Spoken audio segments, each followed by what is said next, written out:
Kaleshwaram commission రెండో రోజు విచారణ కొనసాగుతోంది. ఈ రోజు క్వాలిటీ కంట్రోల్ ఇంజనీర్లను ప్రశ్నిస్తోంది కమిషన్.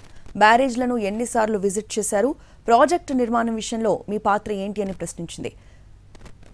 ఏమేం టెస్టులు చేశారు, ఏ బ్యారేజ్కి మెటీరియల్ ఎంతెంత వాడారు అని వివరణ కోరింది.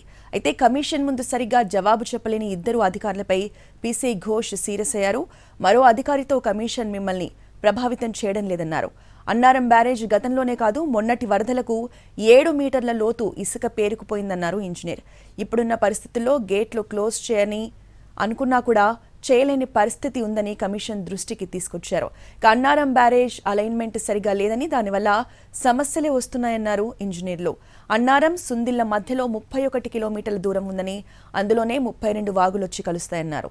దానికి తోడు మానేరు రివర్ కలుస్తుందని, దీనివల్ల కూడా ఇసుక సమస్య ఎక్కువగా వస్తుందని అన్నారు. మేడిగడ్డ అన్నారం మధ్యలో 8 కిలోమీటర్ల దూరం ఉందని, అంత తక్కువ దూరం ఉండడం వల్ల అన్నారం డౌన్ స్ట్రీమ్లో నిల్వ వాటర్ మెయింటైన్ చేయలేకపోతున్నామంటూ క్వాలిటీ ఇంజనీర్లు వివరించారు.